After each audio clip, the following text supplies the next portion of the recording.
దేశానికి స్వాతంత్ర్యం వచ్చినాడు మనం నిజాం ఏల్వడిలో ఉన్నాం. అటు భూస్వాముల దోపిడీ, ఇటు రజాకార్ల దుర్మార్గాలు నడుస్తుండే. చెల్ ఇక ఏగలేమని రైతులు తుపాకులు పట్టి సాయుధ పోరాటానికి దిగిండ్రు. ఇంతల్నే ఢిల్లీకి వెళ్లి మిలిటరీ దిగితే 1948 సెప్టెంబర్ 17 నాడు నిజాం నవాబు లొంగిపోయిండు. అది విలీనమని, విద్రోహమని, విమోచనమని అంటుంటారు. ఎవరు ఏ పేరుతో పిలిచినా తెలంగాణ దేశంలో భాగమైన రోజు. మరి చూద్దాం పాండ్రి అంతటా ఎట్లా జరిగిందో.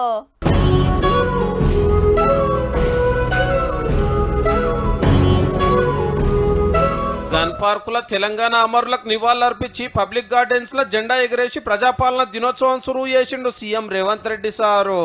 సెప్టెంబర్ 17, 1948 తెలంగాణ చరిత్రలో ఒక మైలు రాయి. అదే విధంగా డిసెంబర్ 7, 2023 స్వరాష్ట్ర ప్రజాస్వామ్య ప్రస్థానంలో మరో మైలు రాయి. నాటి సాయుధ పోరాట స్ఫూర్తితో నిన్నటి నియంతృత్వ పాలనను ఓడించి ప్రజా పాలనను తెచ్చుకున్నాం. గోదావరి నీళ్లతోటి మూసి మురికి గడిగేస్తాం, ఆంధ్రతోటి నీళ్ల పంచాయతీ దింపుతాము, డెవలప్మెంట్ లో తెలంగాణ ఏక నెంబర్ రాష్ట్రం చేస్తాము అన్నాడు సీఎం సారు.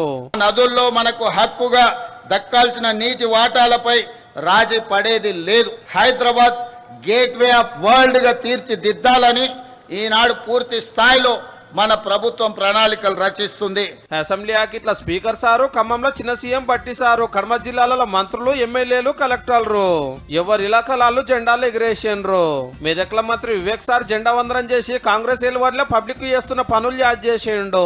ఖమ్మం జిల్లాలో ఇప్పటి వరకు నూతనంగా 24,818 కుటుంబాలు తెల్ల రేషన్ కార్డులు మంజూరు చేయడం ద్వారా 1,03,166 కుటుంబ సభ్యులు ఉచితంగా రేషన్ పొందుతున్నాయి. మెదక్ జిల్లాలో రైతు రుణమాఫీ పథకం ద్వారా ఇప్పటి వరకు మొత్తం 87,491 మంది రైతులకు 645 కోట్ల రూపాయలు రుణమాఫీ చేయడం జరిగింది.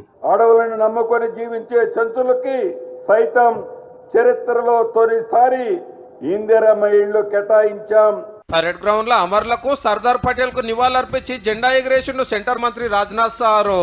నిజాం ఏల్వాడికెళ్లి హైదరాబాద్ సంస్థానం దేశంలో విలీనం చేసిన ముచ్చట యాద్ చేసి ఆపరేషన్ సింధూర్ జవాన్ల పోరాటాన్ని తారీఫ్ చేసిండు. केवल एक सैन्य अभियान नहीं था, यह सरदार पटेल का एक निर्णायक यह प्रहार था जिसने रजाकारों के षड्यंत्र को చకనాచూర్ कर दिया.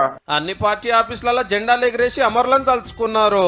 తెలంగాణ ప్రజలు స్వేచ్ఛగా ఊపిరి పీల్చుకునే నియంతృత్వ పోకడలు లేని ప్రజాస్వామిక వాతావరణం రావాలనే ఆశయంతో